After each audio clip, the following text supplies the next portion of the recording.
Olá, bom dia você que me assiste, ou boa tarde. O momento que você assistir, eu quero que Deus abençoe sua vida. Temos um título de uma mensagem muito forte para hoje, como tem sido os últimos dias também nas outras mensagens que entregamos. Esta está aqui com o título A Fé que Impede o Colapso. A fé que impede o colapso. Você pode estar pensando, eu já não aguento mais, eu estou me derretendo, eu estou me diminuindo, eu estou me acabando, já não tem mais jeito para mim. Quantas pessoas estão pensando assim? Eu ontem falava em mensagem de texto com uma pessoa que está num momento tão difícil. Ela já não tem mais força, não tem companheira, é uma mulher só, possivelmente já na idade bem avançada, e o filho, com 40 anos, se joga nas drogas, vivendo uma vida na rua, e ela pedindo socorro, pedindo oração, pedindo auxílio de Deus. Quantas mães, quantos pais, quantos casais estão sofrendo por problemas de filhos, quantos filhos estão sofrendo com separações de pais, quantas famílias sendo destruídas. Mas precisamos ter esta fé que impede o colapso, senão nós estaremos destruídos. Vamos orar? Pai Santo, no nome de Jesus, eu oro agora com esta irmã que falei ontem à noite, oro com esta pessoa que assiste o vídeo, oro com este filho que vê os pais sendo destruídos e pais que veem filhos sendo destruídos, amigos que veem outros amigos sendo destruídos por Satanás, por seus maus anjos, por seus demônios, por pessoas cruéis, ruins. Eu oro com elas. Eu peço ao Senhor, meu Deus, que visite agora cada lar da pessoa que assiste este vídeo. Meu Deus, cada situação, assista agora, inclusive a minha também. Senhor, eu também grito por socorro. E o Senhor, ó Senhor, Tu podes ouvir o nosso clamor, o nosso grito por socorro. Dentro das nossas cavernas, meu Deus, no momento escuro, ouça-nos, ó Deus. Nos nossos quartos de segredos, ouça-nos, ó Deus. E socorra-nos, não nos abandone. É no nome de Jesus que clamamos ao Senhor. E que esta fé inabalável possa mover o nosso coração, o nosso corpo, a nossa alma e o nosso espírito. Oramos a Ti, ó Deus, pedindo socorro, no nome de Jesus. Amém. A fé que impede o colapso. Vamos ler a palavra de Deus que está em Salmo, de número 27. E o versículo 1, o versículo 13 e o 14, vamos falar os 14 versículos, né? Ponto a ponto, para que isso traga benefício para as nossas vidas. Versículo 1 do Salmo 27, o salmista Davi diz assim: O Senhor é a minha luz e o meu ajudador. A quem temerei? Estou lendo da Bíblia em hebraico, traduzida para o inglês. O Senhor é a força da minha vida. A quem devo recear? Versículo 13. Ah, se eu não tivesse crido que um dia eu experimentaria ainda em vida a bondade do Senhor na terra dos viventes. Versículo 14. Diz assim: Olha para o Senhor, seja forte e com boa coragem. Olhe para o Senhor, Deus. O salmista estava dizendo para sua alma, numa conversa consigo mesmo, falando com Deus. Ele motiva a alma dele. No verso 13, na nossa Bíblia, tem uma finalização do versículo, mas na Bíblia de Israel, do hebraico para o inglês, esse versículo ele não termina dizendo: ah, se eu não tivesse mantido a esperança, a fé de que um dia eu gozaria da bondade do Senhor na terra dos viventes. Aí tem reticência, porque a frase não termina. Por isso o título da nossa mensagem vem deste versículo aí, a fé que impede o colapso. Se você tiver fé, Deus irá te abençoar. E disso vamos falar agora. Eu percebo que Davi estava num lugar que talvez não houvesse luz, que houvesse trevas, escuridão à sua volta, e que a alma dele estava num ponto muito escuro, e que o corpo dele também estava ali. Por isso eu deduzo que este salmo também seja ali dentro da caverna de Adulão. E vou te dizer por quê. A Bíblia não diz onde e quando foi escrito esse salmo. Alguns estudiosos procuram pontos para encontrar locais para esse salmo. Mas eu meditando, e quero que você entenda comigo, que ele pode ter sido escrito também por algumas coisas que Davi fala com Deus. Primeiro, na escuridão, ele diz: o Senhor é a minha luz. Eu não vejo nada, mas é o Senhor que é a minha luz. O meu esclarecimento não vem dos meus olhos carnais, dos meus olhos físicos, porque eles não podem ver nada. Mas o Senhor é a minha luz. E o Senhor, olha que importante ele dizer, o Senhor, além de ser a minha luz, o Senhor é o meu ajudador. Eu não tenho ombro para deitar a minha cabeça. Eu não tenho ombro para apoiar os meus braços. Mas o Senhor é o meu ajudador.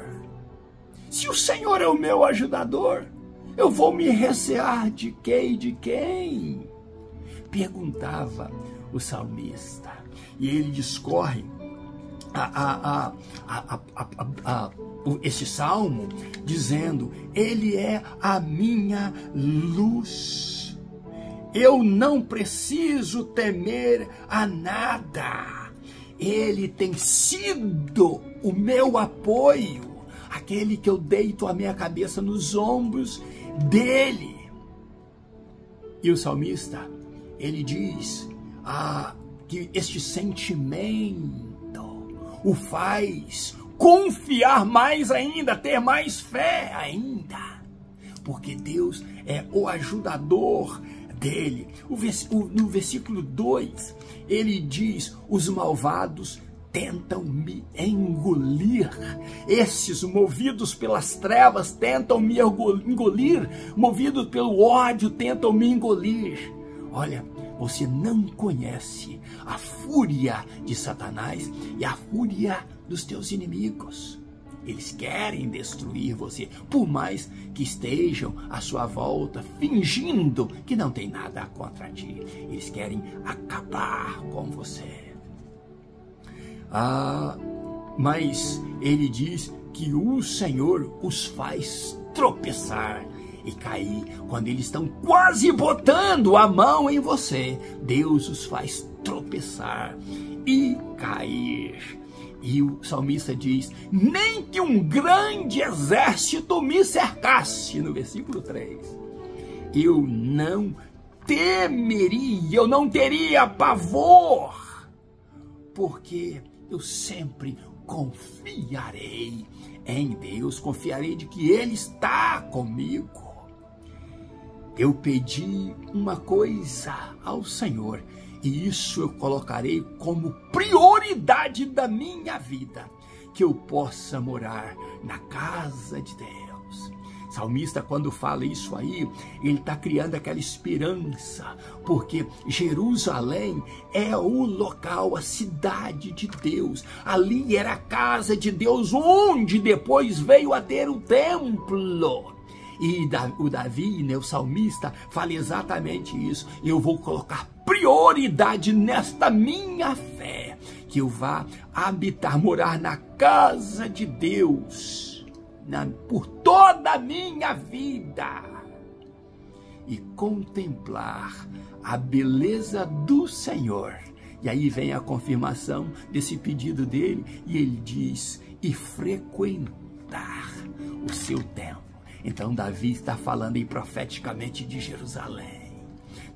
Davi está falando que um dia o templo estaria ali em Jerusalém, mas que ele tinha esta fé inabalável e tinha isso como prioridade de, além de habitar, de ir também contemplar a formosura do Senhor, na casa do Senhor, na cidade do Senhor, e frequentar, entrar e sair no templo de Deus.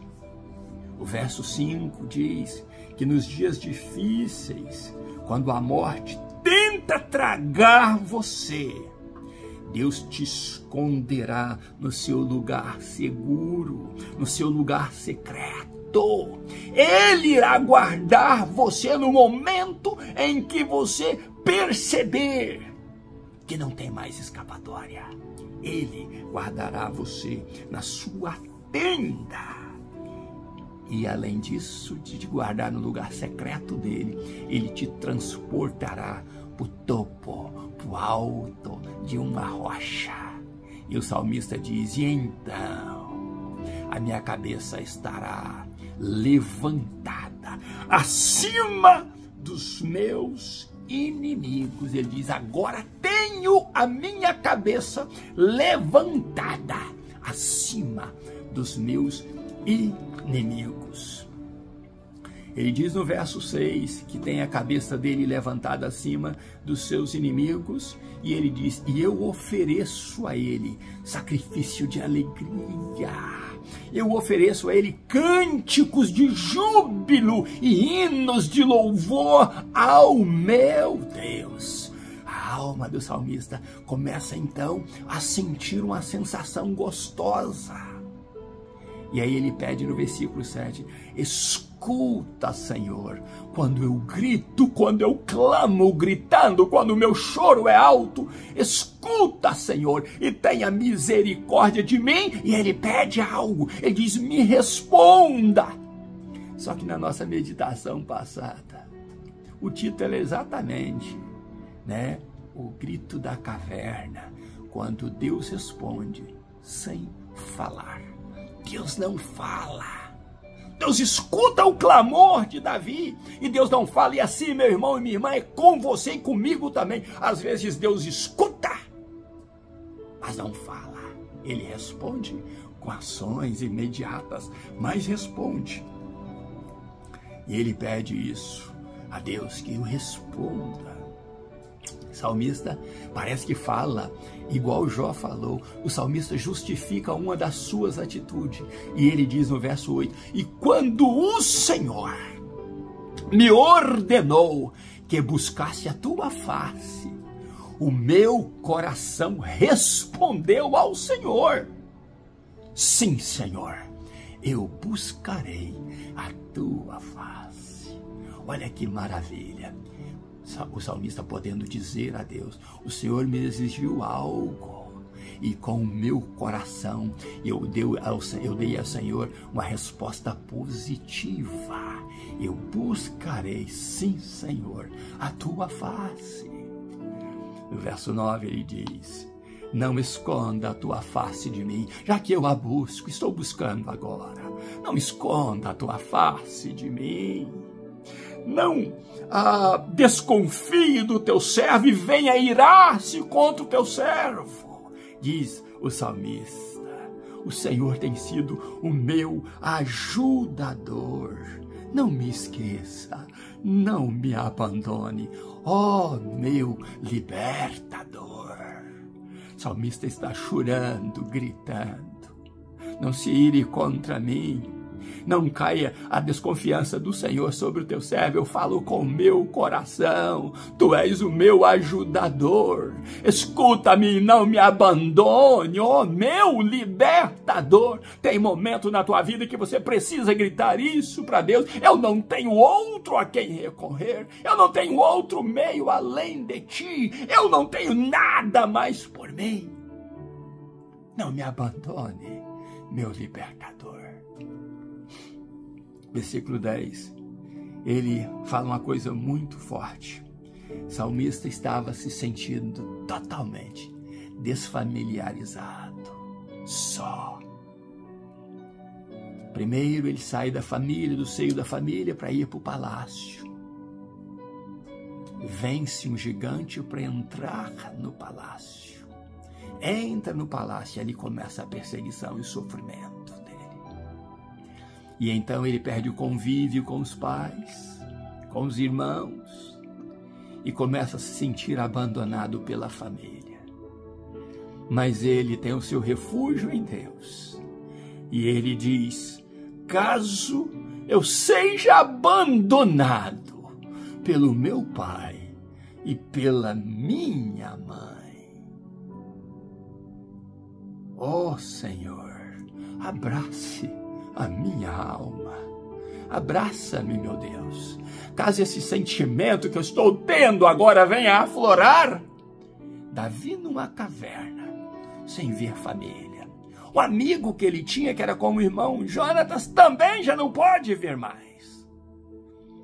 A esposa que ele comprara com seu sacrifício, colocando a sua vida diante dos filisteus para arrancar Saul pediu a ele 100, ele arrancou 200 prepúcios dos filisteus e levou para comprar a sua amada. Agora ele é dada a outro. Ele não tem mais a sua amada, a sua esposa. Está só, se sente só, dentro de uma caverna escura, num sofrimento tremendo. E ele então chora o abandono da família e diz: Senhor, neste momento que eu não tenho família, eu preciso do teu abraço, eu preciso do teu afago. Eu não tenho afago de pai ou mãe, de irmãos. Eu preciso do teu afago. Você não é diferente de mim, meu irmão, minha irmã. Eu também estou vivendo essa situação há tempos, onde não recebo oi de família, não recebo um bom dia. Muito raro isso acontecer. E você sente que você só tem Deus mesmo. Você sente que você já está no momento que só a tua fé te mantém de pé para você não entrar em colapso. Mas Deus sustenta essa tua fé. Deus sustenta essa tua dor. E Ele vai passar o bálsamo dele na tua dor e na minha dor. E Ele irá nos dar a vitória. Então o salmista diz: Senhor, o sentimento de abandono familiar é grande. Mas abraça-me, abraça-me, meu libertador. Abraça-me, amor da minha alma, da minha vida. Razão do meu viver, abraça-me. Tu és o meu Deus. E ele diz, no versículo 11, aplane os meus caminhos. Está cheio de altos e baixos. Eu vejo sempre os meus inimigos querendo me destruir, homens injustos. Ó Senhor, aplane os meus caminhos por causa dos meus inimigos e não deixa que eu caia na mão de injustos, de pessoas que mentem contra mim, que me caluniam. Não deixa que eu caia nas mãos dele. Ó Senhor, ele pede isso a Deus, dizendo que não o deixe cair nas mãos dos que caluniam. E ele diz assim, versículo 13, se não fosse a minha esperança de que um dia eu ainda gozaria da bondade do Senhor nesta terra dos viventes. Na nossa Bíblia tem um ponto parando, mas na Bíblia em hebraico é continuativo, é uma reticência que tem ali, são 3 pontinhos que tem ali. Ele dizendo, o que tem me mantido com esta fé inabalável é a esperança de que um dia ainda na terra dos viventes, ainda nesta vida, eu venha a gozar, eu venha estar feliz, não como agora em prantos, não como agora em gritos, meu Deus, mas um dia eu estarei feliz com gozo, provando a bondade do Senhor na terra dos viventes, entre os que vivem, entre os que são felizes, entre os que queiram o meu bem, eu estarei feliz e isto me sustenta de pé. E ele então fala para a alma dele: olhe para Deus. Não olhe para essa caverna escura, minha alma. Não olhe para essas paredes fechadas de caverna, minha alma. Não olhe para o barulho dos calçados, dos pés dos meus inimigos, minha alma. Não olhe para a circunstância das trevas, minha alma. Não olhe para o plano que Satanás tem para me destruir. Não olhe para isso. Olhe para o Senhor Deus. E talvez o seu corpo físico estivesse tão fraco, mas ele diz: eu tenho que animar a minha alma. Então ele diz: olhe para o Senhor Deus, ó minha alma, seja forte, acredite, Deus não te abandonou, é Ele que te abraça. Eu já falei com Ele para me colocar no seu santo templo, para me esconder no abrigo secreto dEle e me colocar no topo da rocha, porque no topo da rocha eu verei os meus inimigos lá embaixo. É de Deus que vem a tua vitória, e a minha, ele diz: seja forte, minha alma. Tenha boa coragem, não te desanime, não se precipite, minha alma. Olhe para o Senhor. Ele termina dizendo: olhe, minha alma, para o Senhor. É dele que vem o teu socorro. Meu irmão e minha irmã, a mensagem de ontem, a última mensagem, atingiu 112, parece, visualizações em 3 dias, e eu louvo a Deus por isso. Por que eu louvo a Deus? Porque eu recebo vários contatos, várias pessoas me pedindo oração, várias pessoas pedindo uma palavra de conforto por causa desses vídeos. Pessoas dizendo: olha, o teu vídeo está me ajudando muito, está me encorajando muito. E eu tenho interagido com essas pessoas. Tenho orado por pessoas que já estão, graças a Deus, recuperando do câncer. Tenho orado por pessoas que têm problemas sentimentais. Pessoas que têm problemas de saúde, de outras áreas da saúde. Pessoas que têm problemas com as trevas, atacando-as. Orado para Deus sustentar os nossos pastores de pé, os nossos missionários de pé, para Deus dar um avivamento para a nossa igreja, para Deus abençoar Israel, abençoar o Brasil, abençoar os Estados Unidos, abençoar os países que apoiam Israel. Eu tenho orado para um grande avivamento, uma grande conversão de almas na face da terra. Mas isso não é fácil. Tem momentos como ontem que eu também sinto que a morte quer me abraçar. E o dia se torna negro, obscuro. Mas eu falo como o salmista falou: nesta minha caverna, Deus, escuta o meu choro alto, escuta o meu grito, escuta o meu clamor, porque eu preciso urgente da interferência do Senhor. Responde-me, e Deus responderá, talvez não com voz, mas com atitude. Que Deus abençoe você. Que Deus abençoe sua família. Quero repetir o título da mensagem para você prestar bastante atenção. A fé que impede o colapso. Se você tiver fé, Deus trabalhará na tua fé, na tua alma, e você será um vencedor e uma vencedora em Cristo Jesus. Um grande abraço meu, despeço de você até o próximo vídeo. Pastor Riva Martins, Deus abençoe você e família, em nome de Jesus.